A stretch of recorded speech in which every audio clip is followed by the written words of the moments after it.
பொங்கலூர் மணிகண்டன், ஆரம்பத்துல அதிமுக பாஜக கூட்டணி, அதற்கு பிறகு 2 முறை பாஜக அதிமுக கூட்டணி. நேற்று கொடுத்த பேட்டியில ஆட்சியில பாஜகவும் அங்கம் வகிக்கும் அப்படின்றத உறுதிப்பட சொல்லியிருக்காரு திரு அமித்ஷா அவர்கள்.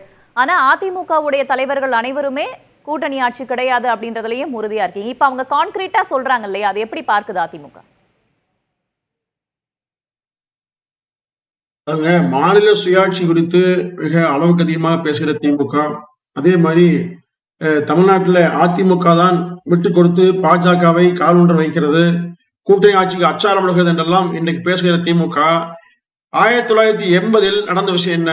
இந்திரா காந்தி அம்மையார் தெளிவா சொன்னாங்க. அதாவது மாநில பாராளுமன்ற தேர்தல் தோற்றவர் மாநில அரசை மாநில ஆட்சி நடத்துகிற உரிமையை இழந்து விட்டார் என்று எம்ஜிஆர் ஆட்சி கலைச்சாங்க. அப்போ அதற்கு பிறகு அதிமுக வீரியத்தோடு தன் தேர்தலை சந்திச்சது. ஆனால் திமுக என்ன செஞ்சதுங்க? பாதி தொகுதிகள் போட்டியில 112 மட்டும்தான் போட்டியிட்டது, காங்கிரஸ் 114. அப்போ கூட்டணி ஆட்சிக்கு அச்சாரமிட்டது எந்த வகையிலாவது எம்ஜிஆர் ஆட்சியை கலைக்க வேண்டும் என்று முயற்சி செய்தது திமுக தான். தேசிய கட்சிக்கு அடிமணைந்து போனது திமுக தான், அதிமுக அல்ல. அதிமுக இன்றைக்கும் தெளிவாக பேசுகிறது. 2024 மத்தியில பாஜக ஆட்சி இருந்த போதே அதிமுக வெளியே வந்து தனிச்சு நின்றுதுங்க. ஆனா இன்றைக்கும் அதிமுக மிக தெளிவாக முடிவெடுக்கிறது. இது மக்கள் முடிவு, கட்சியின் முடிவு, தலைவர்கள் முடிவு தான். அதிமுக தனித்து வெல்லும். இல்ல, என்ன சொல்றதுன்னா, திமுக இன்றைக்கு பேசுறதுக்கான தார்மீக உரிமை அதற்கு இல்லை.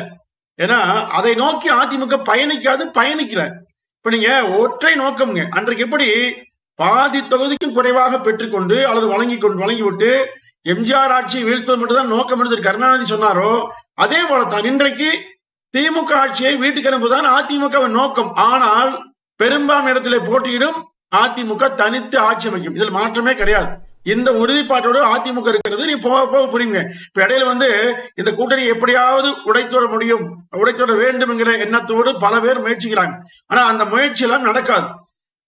ஏன்னா கடந்த காலத்தில் பார்த்தோம், அதாவது எதிர்கட்சிகள் பிரிந்திருக்கிற போது, திமுக எதிர்ப்பு வங்கிகள் பிரிகிற போது திமுகவுக்கு லாபகமாக வெற்றி அளிக்கும்.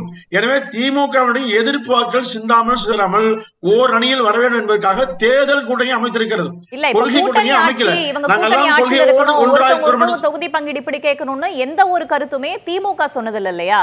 உங்களுடைய கூட்டணிக்குள்ள இருக்கக்கூடிய முரண்கள் தானே வெளியே பேசப்படுது. கூட்டணி ஆட்சி என்று ஒரு தரப்பினர் சொல்கிறார்கள், கூட்டணி ஆட்சி கிடையவே கிடையாது இன்னொரு தரப்பினர் சொல்கிறார்கள். இதை தெளிவுபடுத்த வேண்டியது யார்? கூட்டணி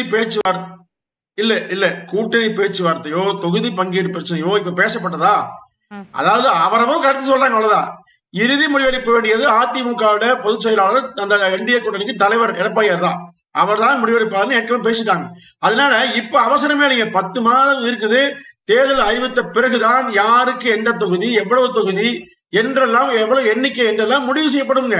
அதற்கு முன்பாக திமுக பல்லாயிரம் பிரச்சனை இருக்குது. இதை மறைப்பதற்காக திமுக தூண்டி விடுதுங்க, இந்த மாதிரி பேச வைக்குது. திரு சபரீஷனுடைய பெண் நிறுவனம் இது மாதிரி வதந்திகளை பரவிடுது. இந்த பரவல் மூலமாக மக்கள் மத்தியில திரு பொங்கலூர் மணிகண்டன், திருமிகு தமிழிசை அவர்கள், நயினார் நாகேந்திரன் அவர்கள், திரு அண்ணாமலை ஒரு படி மேல போய் பாஜக ஆட்சினே சொல்லிட்டாரு. இந்த வார்த்தையை பயன்படுத்துவது பாஜக தலைவர்கள் தானே, இதுல திமுக எங்க இருந்து வந்தாங்க? சரி மேடம், ஓகே. அதாவது திரு அமித்ஷா, திரு அண்ணாமலை, திரு நயினார் நாகேந்திரன், டாக்டர் தமிழிசை, இவர் 4 பேரும், திரு அமித்ஷாவை எடுத்துக்குவோம். நேற்று முன்தினம் அளித்த பேட்டியில இது மட்டும் ஒரே லைன் சொன்னார். மீதி 39,000 கோடி ஊழல், 5,000 கோடி மணல் ஊழல், இன்னும் 1 லட்சம் கோடி ஊழல் நிறைய சொன்னாரு. அதே நீ பேசலப்போ. அப்ப இதை மட்டும் ஏன் பெருசா நினைக்கிறீங்க? அப்போ இவர் ஒவ்வொருமே, அண்ணாமலை அவர்களோ, அமித்ஷா அவர்களோ, நயினார் அவர்களோ, தமிழிசை அவர்களோ ஒவ்வொரு நாளும் திமுக குறித்து கடுமையா பேசுறாங்களே. அப்ப இதை மட்டும் ஏன் எடுத்துக்கலாமோ? இதுதான் சொல்றது. இதுதான் திமுகவுடைய எண்ணம் பிரதிபலிக்கப்படுகிறது, திமுகவின் நோக்கம் செயல்படுத்தப்படுகிறது, ஊடகங்கள செயல்படுது. அப்போ இதை அதிமுக எந்த வகையிலும் நீங்க எந்த நெருக்கடி கொடுத்தாலும் சரி அதிமுக சமாளிக்கும். ஏன்னா 2016 ஆண்டு இதே ஊடகங்கள் அனைத்துமே அதிமுக தோற்கும், திமுக வெல்லும் சொன்னாங்க. மக்கள் என் பக்கம் இருக்கான்னு சொல்லி அம்மா தைரியமா சொன்னாங்க. கருத்து கணிப்பு தவிடுபடி ஆக்கிவிட்டு அன்றைக்கு அதிமுக மிகப்பெரிய வெற்றியே பெற்றது. 2016 அதே மாதிரி சொன்னாங்க. கருத்து கணிப்பு மாறி வந்தது, ஆனால் அதிமுக வென்றது. எனவே மக்கள் மன்றம் என்பது வேறு, ஊடகங்கள் பார்வை, மற்ற அரசியல் பேசக்கூடிய பார்வை என்பது வேறு. ஓட்டு போகிற ஒவ்வொரு மக்களுடைய எண்ணத்திலும் மனதிலும் என்ன இருக்குங்க? 4.5 ஆண்டு காலம் செய்த ஆட்சியின் விளைவை கூட்டணி ஆட்சி மிக அப்படிங்கிறது மோசமான ஆட்சி. அதிமுக ஏன்னா இந்த ஏற்றுக்குதா ஆட்சி இல்லையா? அதுல எந்த அளவுக்கு ஸ்ட்ராங்கா இருக்கு மக்களை அதிமுக? இல்ல அதாவதுங்க பாருங்க நான் தெளிவா செய்யணும் இல்லையே, அதாவது கூட்டணி ஆட்சி என்பது பேச்சுக்கு இடமில்லை. மக்களை காப்போம், தமிழகத்தை மீட்போம் என்று மரியாதைக்குரிய புரட்சி தமிழர் ஐயா எடப்பாடியார் தமிழகம் முழுவதும் சுற்றுப்பயணம் செய்கிறார். அதற்கு பிறகு பாருங்க, தமிழ்நாட்டு வாக்காளர் எடுக்கிற மிகப்பெரிய முடிவின் மூலமாக தமிழகத்தில் திமுக என்கிற கட்சியே இருக்காது. பார்ப்போம். அதிமுகவுடைய தலைவர்கள் தொடர்ச்சியாக கூட்டணி ஆட்சி இல்லை என்பதை மறுத்துதான் வரீங்க, அதுல மறுப்பதற்கில்லை. ஆனால் மறுபுறம் பாஜக தரப்பிலிருந்து தொடர்ச்சியாக கூட்டணி ஆட்சி என்ற பதம் அதற்கு பிறகு முன்வைக்கப்பட்டு கொண்டுதான் இருக்கிறது. அதற்கான பதிலை உங்ககிட்ட கேட்டு தேமுதிக இல்ல ஒரு நிமிஷம் வேதவேல் மேடம் ஒரு நிமிஷம். தேமுதிக கூட நாங்கள் ஆட்சி வருவோம் சொல்லுது, பாமக ஆட்சி வருவோம் சொல்லுது, எல்லா கட்சியும் சொல்லுவாங்க. அவரவர் அவர கட்சி விருப்பத்தை சொல்வது இயல்பு சரிதான். ஆனால் தேர்தல் சம்பந்தம்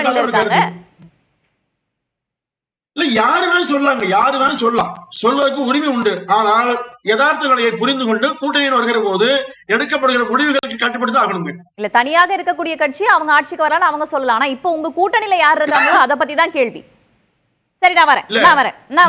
திருமாவளவன் கூட 230 போட்டியிடக்கூடிய தகுதி உள்ள கட்சி சொல்றாரு. காங்கிரஸ் கட்சி கூட காமராஜ் ஆட்சி சொல்றாங்க, அதாவது ராஜேஷ் சொல்றாரு. அந்த மாதிரி இப்போ மதிமுக என்ன சொல்லுச்சு, கம்யூனிஸ்ட் என்ன சொல்லுச்சு, ஒவ்வொரு கட்சியும் சுதந்திரமாக இயங்க வேண்டும் என்பது தனி கட்சி.